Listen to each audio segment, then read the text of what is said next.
तो मेरा नाम है मोहित और आपका स्वागत है हमारे यूट्यूब चैनल हिस्ट्री चैंपियन में। तो जैसा कि आप जानते हो आपका जो पेपर होने वाला है इको टूरिज्म का, कौन सा पेपर होगा भाई आपके सामने? जो इको टूरिज्म का जो पेपर होगा, इससे संबंधित जितने महत्वपूर्ण प्रश्न हैं सारे के सारे मैं आपको करवाने वाला हूं।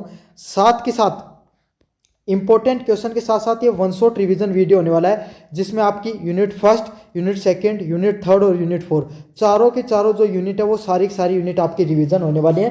बस आपको तो वीडियो को पूरा देखना है और साथ के साथ चैनल को सब्सक्राइब कर देना है।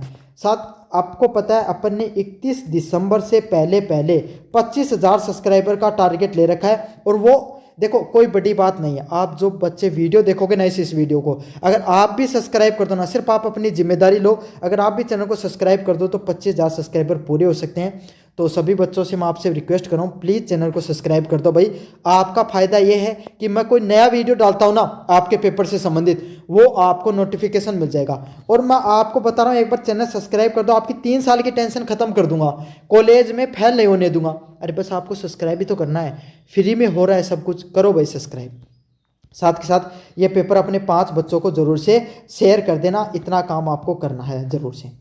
साथ के साथ कोने में जो व्यू प्रोडक्ट वाला ऑप्शन दिखाई दे रहा है, इस पर क्लिक करके फ्लिपकार्ट और मित्रा से कोई प्रोडक्ट खरीदते हो, सबसे ज़्यादा डिस्काउंट आपको देखने को मिल जाएगा। और काफ़ी बच्चों का सवाल आता है, सर ये जो आप पीडीएफ पढ़ा रहे हो इसकी हमें लिंक आप कहाँ पर मिलेगी, पीडीएफ हमें इसके बारे में बता दो। तो बच्चों ये पीडीएफ आपके हमारे टेलीग्राम चैनल पे मिलेगी। टेलीग्राम चैनल का लिंक डिस्क्रिप्शन में दे रखा है मैंने। जैसे डिस्क्रिप्शन में आप दिए गए लिंक पर आप पहुंचोगे, आपको क्या करना है, सिंपल उस लिंक पे क्लिक करना है। जैसे लिंक पे क्लिक करोगे आपके सामने इस प्रकार के जो टेलीग्राम चैनल उस पर पहुंच जाओगे। आपको क्या करना है, ऊपर की तरफ हिस्ट्री चैंपियन लिखा हो, इस पर क्लिक करना है। इस पर क्लिक करने के बाद में आपको जाना फाइल वाले सेक्शन पे। कौन से सेक्शन पे? फाइल वाले सेक्शन पे जाना है और यहाँ पर जाकर सर्च करना। आपको क्या क्या सर्च करना है भाई? आपके सामने आपको सिंपल और सिंपल सर्च करना है SEC। जैसे आपके सामने SEC सर्च करोगे, SEC थर्ड सेमेस्टर के नाम से जो लिखा हुआ है यहाँ पर पहुँच जाओगे और इसमें नीचे की तरफ जाना भाई। जैसे नीचे की तरफ जाओगे आपको आना है पेज नंबर कितने पर?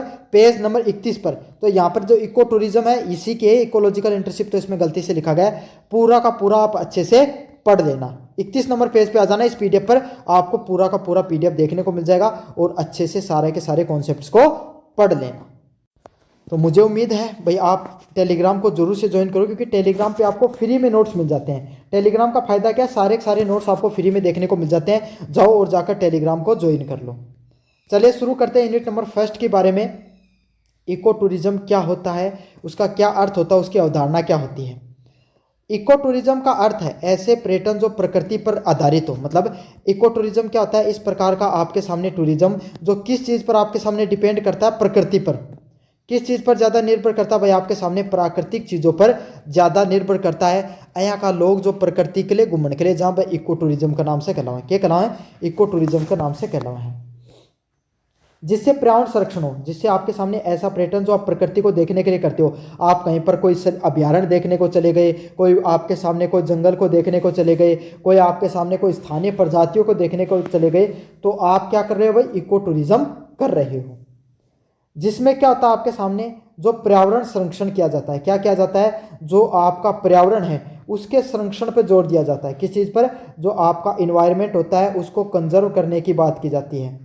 जो आपका इन्वायरमेंट है उसको कंजर्व करने की, उसको संरक्षित करने की बात की जाती है। स्थानीय लोगों की भागीदारी होती है। किन की भागीदारी देखने को मिलती है भाई? जो स्थानीय लोग होते हैं, वहाँ पर जितने भी आपके सामने जो लोग रहते हैं सब के सब स्थानीय लोगों की भागीदारी होती है। वहाँ इको टूरिज्म के अंदर जो आसपास के जो लोग होते हैं उनकी बहुत बड़ी भागीदारी देखने को मिलती है इसको फैलाने में। और सतत विकास, सस्टेनेबल डेवलपमेंट। कैसा डेवलपमेंट भाई? आपके सामने सस्टेनेबल डेवलपमेंट पर जोर दिया जाता है। सतत किस चीज़ पर विकास जोर दिया जाता है? सतत विकास पर। समझ में आ गया आपको?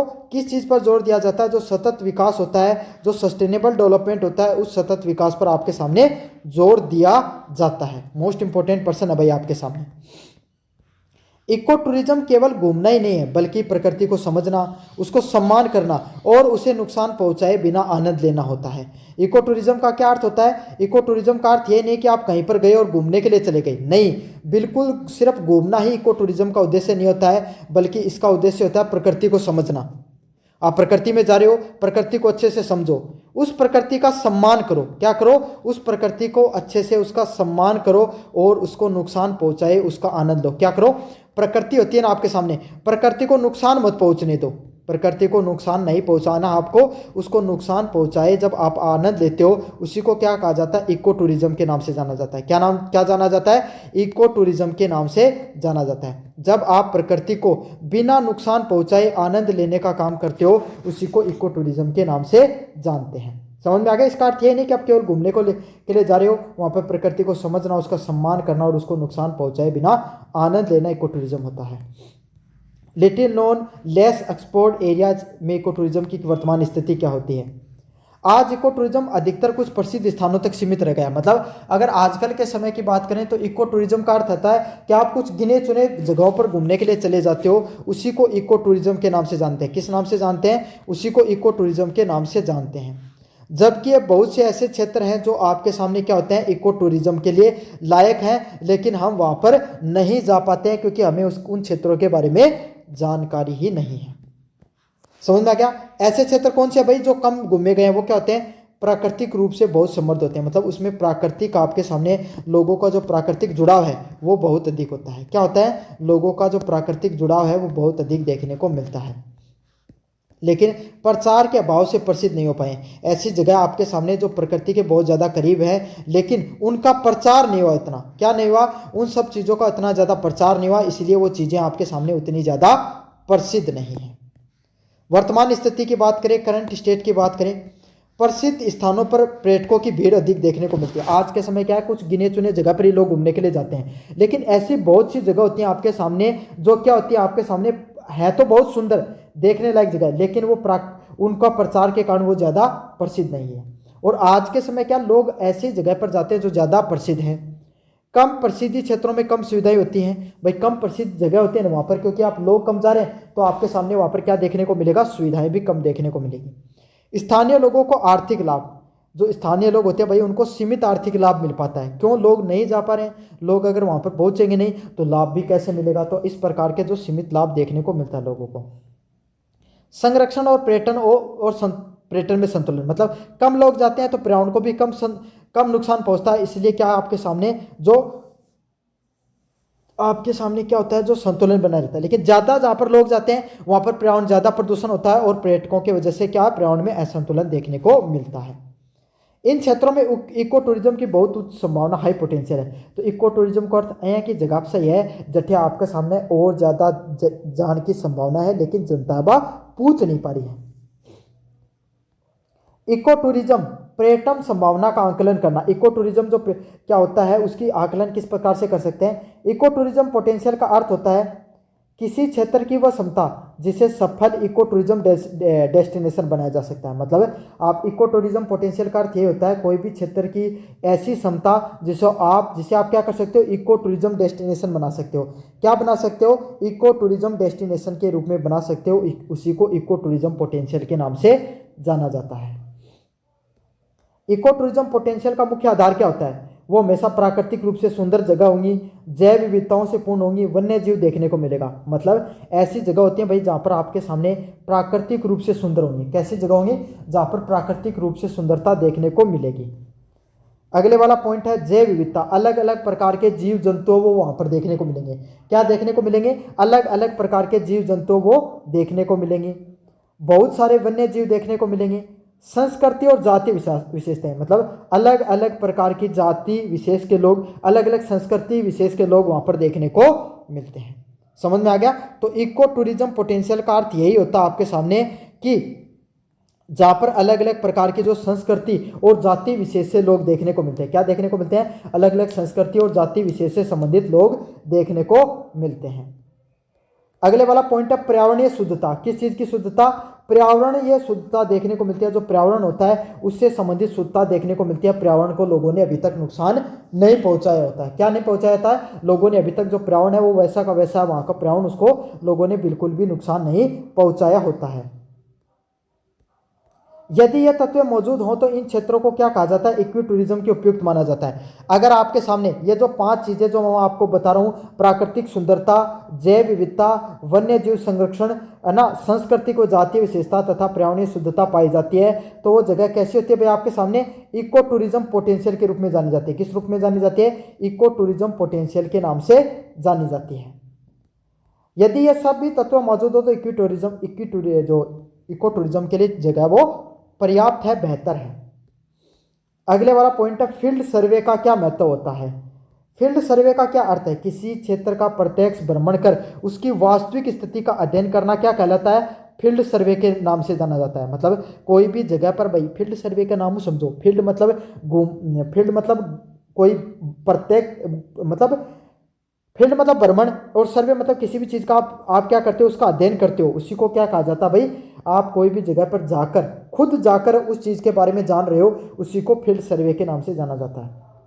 जैसे थारे गाँव में कोई मंदिर है ना, बहुत ज़्यादा प्रसिद्ध मंदिर है, तो उठे भ्रमण करके जा रहे हो और उस जगह का बारे में लिख रहे हो, तो वो क्या है, फील्ड सर्वे का नाम से जाने जाए। के नाम से जाने जाए, फील्ड सर्वे का नाम से जाने जाए। के नाम से जाने जाए, फील्ड सर्वे का नाम से जाने जाए।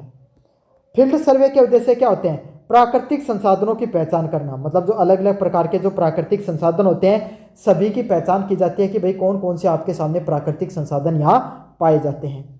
वन्य जीव एवं पक्षी प्रजातियों का अध्ययन करना। मतलब जो अन्य अन्य आप उठे जाके क्या करोगे आप फील्ड सर्वे में, प्राकृतिक संसाधन, कहीं को झरनों है उठे, है ना, कहीं का पेड़ पौधा पाया जाए, कहीं का आपके सामने वन्य जीव, है ना, वन्य जीव मतलब कहीं का चित्ता पाया जाए, हिरण पाई जाए, खरगोश पाए जाए, कुत्ता पाए जाए, शेर, बघेर, सुअर, कोई भी प्रजाति पाई जाए, जंगली पाई जाए, पालतू पाई जाए, उनका बारे में बताना है। पक्षियों की अलग अलग प्रजातियों के बारे में बताना है। क्या बताना है, पक्षियों की जो अलग अलग प्रजातियां होती हैं उसके बारे में आपको बताना है। समझ में आ गया, उनका अध्ययन करना है। भौगोलिक और दृश्य सुंदरता का मूल्यांकन करना है। किस चीज़ का मूल्यांकन करना है, जो अलग अलग भौगोलिक दृष्टि से आपके सामने वहाँ पर सुंदर सुंदर दर्शन देखने को मिलते हैं, उसके बारे में आपको बताना है। साथ के साथ वहाँ पर भौगोलिक और दृश्य सुंदरता का मूल्यांकन करते हो। किस चीज़ का आपके सामने वहाँ पर किस प्रकार की ज्योग्राफी पाई जाती है, मतलब इस चीज़ का आप अध्ययन करते हो, वहाँ पर किस प्रकार की ज्योग्राफिकल चीज़ें पाई जाती है। पहाड़ है, कोई मंदिर है, कोई जंगल है, कोई पठार है, कोई नदियाँ बहती हैं, कोई आपके सामने हिमखंड है, क्या है वहाँ पर आप घूम के आ रहे हो, जो फील्ड सर्वे कर रहे हो, उस पर आपको यह देखना होता है कि भौगोलिक और दृश्य सुंदरता किस प्रकार की पाई जाती है, कैसा भौगोलिक जगह है। समझ में आ गया, भौगोलिक रूप से आपके सामने कैसी जगह है, इस चीज़ का भी आपको मूल्यांकन करना होता है। स्थानीय लोगों की संस्कृति और जीवन शैली को समझना। मतलब जो स्थानीय लोग हैं उनकी किस प्रकार की संस्कृति है और उनकी जीवन शैली किस प्रकार की होती है, इसके बारे में आपको समझना होता है। मतलब स्थानीय लोग हैं, उनकी संस्कृति कैसी है और उन लोगों की जीवन शैली कैसी होती है, इसके बारे में आपको विस्तार से पढ़ना है। वहाँ पर जाकर क्या होता है, पढ़ना होता है, वहाँ पर समझना होता है कि वहाँ पर स्थानीय लोग हैं ना, वो किस प्रकार से अपना जीवन जीते हैं, कैसा खाना खाते हैं, कैसा पहनावा है, कैसी बोली बोलते हैं, वो आपके सामने क्या करते हो, उस फील्ड सर्वे के माध्यम से आप सारी की सारी चीज़ों को समझते हो। अगले वाला है इकोलॉजिकल पोटेंशियल। क्या प्रश्न है, इकोलॉजिकल पोटेंशियल। इकोलॉजिकल पोटेंशियल क्या होता है, इकोलॉजिकल पोटेंशियल का अर्थ होता है किसी क्षेत्र में मौजूद प्राकृतिक संसाधन जैसे जंगल, नदियाँ, पर्वत, जलवायु व जैव विविधता को समझना। मतलब फिर से समझाऊं भाई, इकोलॉजिकल पोटेंशियल, इकोलॉजिकल जो पोटेंशियल का अर्थ होता है कोई भी जगह होती है ना, उसके अंदर कितने प्रकार के प्राकृतिक संसाधन पाए जाते हैं। मतलब कोई भी जगह होती है उस पर कितने प्रकार के प्राकृतिक संसाधन पाए जाते हैं, उसको इकोलॉजिकल पोटेंशियल के नाम से जाना जाता है। किस नाम से जाना जाता है, इकोलॉजिकल पोटेंशियल के नाम से जाना जाता है। अब मतलब उठे कितना प्रकार का जंगल ही, कहीं कहीं नदी, कहीं कहीं पर्वत, कहीं कहीं जलवायु, कहीं की, और जैव विविधता मतलब अलग जैव विविधता क्या है, जो अलग अलग प्रकार का जीव जंतु पाए जाए, वह आपके सामने कहीं कहीं उनके कहे जाए इकोलॉजिकल पोटेंशियल का नाम से जाना जाए। के नाम से जाना जाए, इकोलॉजिकल पोटेंशियल का नाम से जाने जाए। समझ लेना अच्छे से, जंगल, नदियाँ, पर्वत, जलवायु और जैव विविधता कैसी होती है, जब इसके बारे में अपन जानते हैं तो ये क्या होता है भाई, पारिस्थितिक संभावनाओं के नाम से जाना जाता है। वहाँ पर उस क्षेत्र में जो जो चीज़ें पाई जाती हैं उसी को हम इकोलॉजिकल पोटेंशियल के नाम से जाना जाता है। ऐसे क्षेत्र इको टूरिज्म को प्राकृतिक अनुभव देते हैं। तो ऐसी जगह जहाँ पर जंगल पाए जाते हैं, पहाड़, नदियाँ, अगर इस प्रकार की चीज़ें देखने को मिलती हैं तो हमें क्या देखने को मिलता है भाई, इको टूरिस्ट, जो वहाँ पर घूमने जा रहे हैं भाई, जो लोग उस जगह पर घूमने जा रहे हैं उनको प्राकृतिक अनुभव होता है। कैसा होता है कि हम प्राकृतिक जगह पर घूमने आ रहे हैं, इस प्रकार का अनुभव होता है। अगले वाला प्रश्न है वाइल्ड लाइफ पोटेंशियल। कैसा आपके सामने वाइल्ड लाइफ पोटेंशियल, वन्य जीव संभावनाएं क्या होती हैं। वन्य जीव इको टूरिज्म का सबसे मुख्य आकर्षण होता है। मतलब वन्य जीव जो वन्य जीव होते हैं, वाइल्ड लाइफ होते हैं, वो इको टूरिज्म का, किसका, इको टूरिज्म का आपके सामने सबसे मुख्य आरक्षण जो आकर्षण होता है वो क्या होते हैं भाई, आपके सामने वन्य जीव, जो अलग अलग प्रकार के जीव जंतु पाए जाते हैं ना, वो आपके सामने सबसे मुख्य आरक्षण होते हैं, आपके आकर्षण होते हैं वाइल्ड लाइफ पोटेंशियल। देखो सीधी सीधी बात है, कोई आदमी घूमने ना जाना कि तो शेर बगीरो चित्ता यही देखना ना ज्यादातर, पेड़ पौधा तो पाछे भी कम देखना ना जाए। समझ में आ गई ना। अब इसमें अलग अलग प्रकार के कौन कौन से जीव जंतु होते हैं। क्या स्तनधारी हैं, स्तनधारी मतलब आपके सामने कैसे होते हैं, मैं आपको समझाता हूँ। जैसे जितने भी जो जो जीव जंतु जो जन्म लेते हैं, जो बच्चे जन्म देते हैं, वो स्तनधारी होते हैं भाई, सारे के सारे। समझ में आ गया। तो जितना भी थे जीव जंतु जंगल में देखो ना, लगभग स्तनधारी हुए हैं। पक्षी, पक्षी कौन से होते हैं भाई आपके सामने, जो उड़ने वाले होते हैं वो पक्षी होते हैं, उसके लिए भी देखने को लोग जाते हैं। सरीसृप, सरीसृप जो आपके सामने रेंग कर चलते हैं, क्रोकोडाइल, नाग, है ना, सांप, इस जो सांप और नाग एक ही हुए आपके सामने। और जो मेंढक हो गया, और आपके सामने जो कोई घेरा बगेरा, नेवला, ये सब किसके अंदर आते हैं, सरीसृप के अंदर आते हैं। जो रेंग कर चल लेते हैं वो सरीसृप की दृष्टि में आते हैं। और भी कोई अन्य प्रकार की कोई दुर्लभ प्रजाति पाई जाती है। जैसे आप गिर अभ्यारण्य में घूमने के लिए चले गए तो वहाँ पर जो दुर्लभ प्रजाति क्या पाई जाती है भाई, शेर हैं, वो वहाँ पर पाए जाते हैं। और वो आपके सामने भारत में कहीं पर नहीं पाए जाते हैं, सिर्फ और सिर्फ आपके सामने गिर के अंदर ही पाए जाते हैं। तो इस प्रकार की अगर कोई दुर्लभ प्रजाति भी पाई जाती है तो उसके बारे में भी आपको क्या करना होता है, उसके बारे में भी आप जानते हो। वाइल्ड लाइफ डाइवर्सिटी है वो पर्यटकों को आकर्षित करती है। क्या करती है, जो वाइल्ड लाइफ डाइवर्सिटी, अलग अलग प्रकार के जो जीव जंतु पाए जाते हैं, वो सभी लोगों को क्या करते हैं, वहाँ पर आकर्षित करने का काम करते हैं। और उनको संरक्षण करने का भी संदेश देते हैं कि उन सब चीज़ों को हमें संरक्षित करना चाहिए, इस चीज़ का भी संदेश देते हैं। वाइल्ड लाइफ डाइवर्सिटी का समझते हैं ना आप, अलग अलग प्रकार के जो जीव जंतु पाए जाते हैं वो सभी लोगों को क्या करते हैं भाई, आकर्षित करते हैं। सीनिक पोटेंशियल, सीनिक पोटेंशियल क्या होता है, दृश्य सौंदर्य संभावना। दृश्य सौंदर्य संभावना क्या होती है, सीनिक पोटेंशियल का अर्थ होता है किसी क्षेत्र की प्राकृतिक सुंदरता। मतलब कोई भी जो क्षेत्र होता है ना, उसके अंदर किस प्रकार की जो प्राकृतिक सुंदरता पाई जाती है, उसको सीनिक पोटेंशियल के नाम से जाना जाता है। किस नाम से जाना जाता है, सीनिक पोटेंशियल के नाम से जाना जाता है। जिसमें क्या होता है भाई, देखो सीधी सीधी बात है, जो अगर थे घूमने गए जैसे कोई सीनरी देखने मिल रही है, उन्हें सीनिक पोटेंशियल का नाम से जाना जाए। जैसे कोई वहाँ पर पहाड़ है, कोई झील है, कोई घाटियाँ हैं, और कोई सूर्य उदय व सूर्य अस्त का जो दृश्य देखने को मिलता है, उसी को क्या कहा जाता है, सीनिक पोटेंशियल के नाम से जाना जाता है। मतलब अलग अलग प्रकार का पहाड़, झील, घाटियाँ, सूर्योदय व सूर्य अस्त के जो दृश्य देखने को मिलते हैं, उसी को अपन सीनिक पोटेंशियल के नाम से जानते हैं। किस नाम से जाना जाता है, सीनिक पोटेंशियल के नाम से जाना जाता है। सुंदर दृश्य पर्यटकों को संख्या बढ़ाते हैं। अगर कहीं पर सुंदर दृश्य मिलते हैं, कैसे दृश्य मिलते हैं, सुंदर आपके सामने दृश्य देखने को मिलते हैं, अलग अलग प्रकार के सुंदर दर्शन देखने को मिलते हैं, इससे क्या होता है, वहां पर और ज्यादा पर्यटक आते हैं। क्या होते हैं, वहां पर पर्यटकों की और ज्यादा संख्या देखने को मिलती है। समझ में आ गया। तो अलग अलग प्रकार के अगर आपको सुंदर दृश्य देखने को मिलते हैं, जहाँ पर कोई जीव जंतु हैं, पेड़ पौधे देखने को मिलते हैं, तो वहाँ पर और ज़्यादा संख्या में क्या आते हैं, पर्यटक आते हैं देखने के लिए। अगले वाला ethnic and cultural potential. Ethnic क्या होता है आपके सामने, जातीय व सांस्कृतिक संभावना क्या होती है। मतलब जातीय और जो सांस्कृतिक संभावना क्या होती है, उसके बारे में अपन विस्तार से पढ़ेंगे। एथेनिक पोटेंशियल में क्या शामिल होता है, जनजातीय जीवन शैली। जो अलग अलग प्रकार की जो जनजातियाँ होती हैं, उनकी जो जीवन शैली होती है, उसको क्या बोला जाता है, इथेनिक पोटेंशियल के नाम से जाना जाता है। किस नाम से जाना जाता है, इथेनिक पोटेंशियल के नाम से जाना जाता है। अलग अलग प्रकार के लोक नृत्य और लोक कलाएं, मतलब जो अलग अलग प्रकार के आपके सामने लोक नृत्य और लोक कलाएं पाई जाती हैं, उसी को क्या कहा जाता है भाई, एथेनिक कल्चर के नाम से जाना जाता है। परंपरागत भोजन और जो स्थानीय त्यौहार, मतलब जो अलग अलग प्रकार के जो परंपरागत भोजन पाए जाते हैं, है ना, और जो स्थानीय त्यौहार पाए जाते होते हैं, उसी को क्या कहा जाता है, एथेनिक व कल्चरल पोटेंशियल के नाम से जाना जाता है। किस नाम से, एथेनिक और कल्चरल पोटेंशियल के नाम से जाना जाता है। यह इको टूरिस्ट को सांस्कृतिक अनुभव देते हैं। ये जो आपके सामने जितने भी लोग होते हैं ना, ये जो इको टूरिस्ट होते हैं, इनको सांस्कृतिक अनुभव देने का काम करते हैं। सीधी सीधी बात है, कठे थे घूमने गया, उठे की जनजातियाँ, वहाँ की जनजातियों के बारे में समझ रहे हो, है ना। वहाँ पर लोग क्या खाना खाते हैं, वो कैसा नृत्य करते हैं, वहाँ के त्योहार किस प्रकार के, अगर इन सब चीज़ों के बारे में जानते हो तो उसी को क्या कहा जाता है, एथेनिक पोटेंशियल के नाम से जाना जाता है। और इस प्रकार की चीज़ें वहाँ पर घूमने वाले लोगों को उस जगह की सांस्कृतिक अनुभव के बारे में बताती है कि वहाँ के लोगों की संस्कृति किस प्रकार की, उसके बारे में बताया जाता है। अगले वाला प्रश्न है एग्जिस्टिंग इको प्रैक्टिस और उनका इको टूरिस्ट के साथ इंटीग्रेशन, मतलब किस प्रकार की इको प्रैक्टिस में परंपरागत गतिविधियां जो पर्यावरण के अनुकूल होती हैं, मतलब इको प्रैक्टिस वो होती हैं जिसके अंदर परंपरागत गतिविधियां देखने को मिलती हैं, जो हमारे पुराने समय से जो ट्रेडिशन चले आ रहे हैं उस प्रकार की गतिविधियां देखने को मिलती है, उसको क्या कहा जाता है, इको प्रैक्टिस के नाम से जाना जाता है। किस नाम से जाना जाता है, इको प्रैक्टिस के नाम से जाना जाता है, जो पर्यावरण के अनुकूल होते हैं। किस प्रकार की चीज़ें होती हैं, जो हमारा इन्वायरमेंट होता है उसी के अनुकूल होती हैं, जैसे कि जैविक खेती करना, जल संरक्षण करना और पारंपरिक हस्तशिल्प।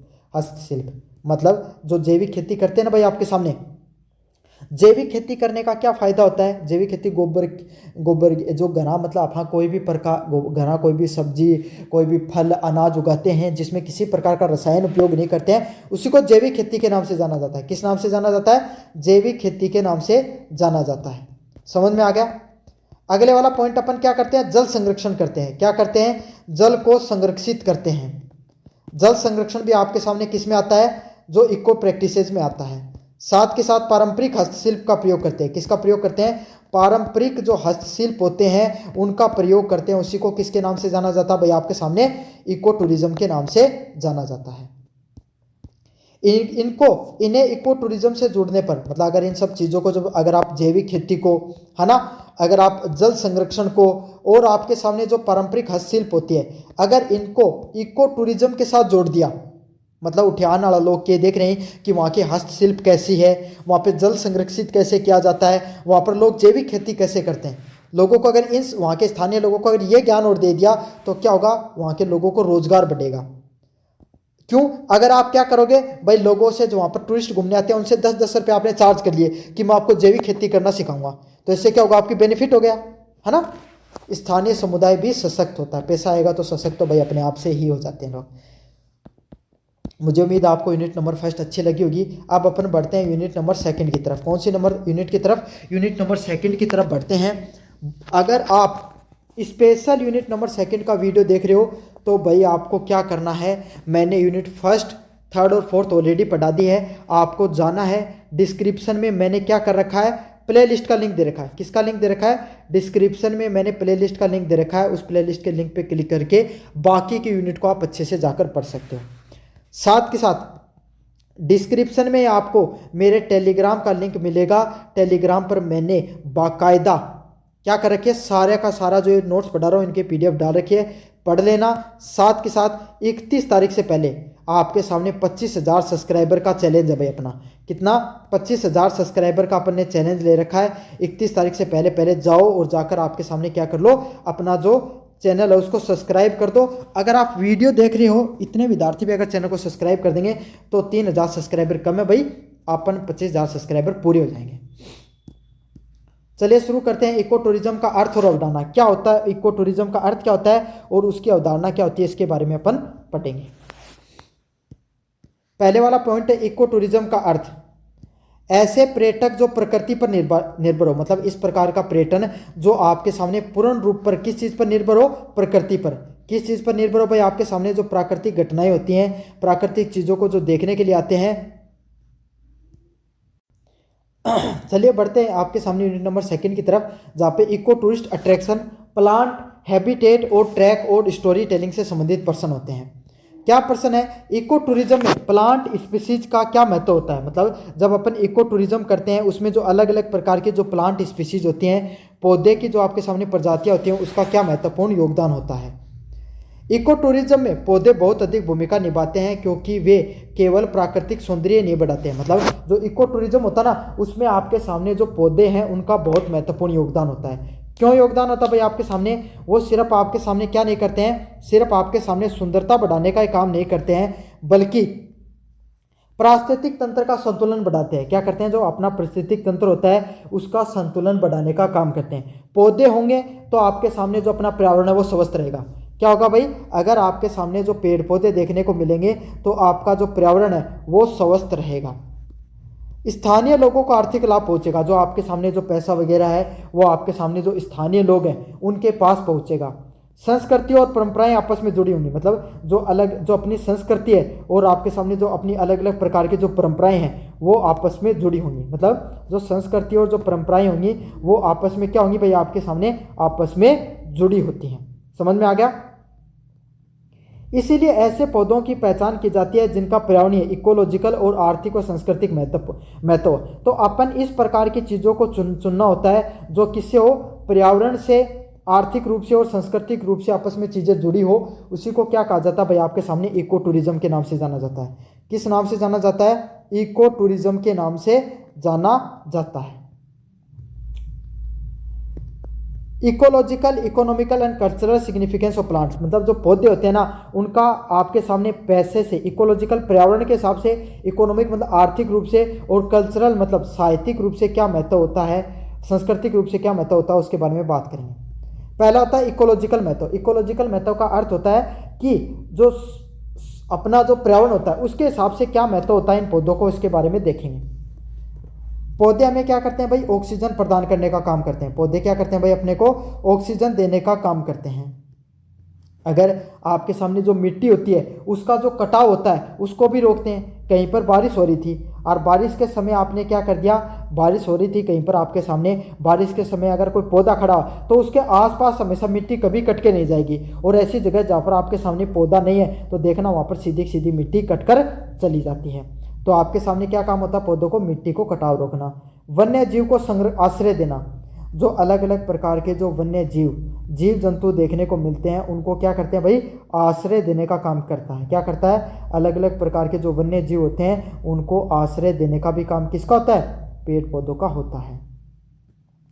अगले वाला पॉइंट है इकोनॉमिक बेनिफिट। इकोनॉमिक बेनिफिट क्या होता है, जो पेड़ पौधे होते हैं ये औषधियाँ बनाने के काम आते हैं। मतलब पेड़ पौधे से अपन क्या कर सकते हैं, अलग अलग प्रकार की औषधियाँ हैं उनका निर्माण कर सकते हैं।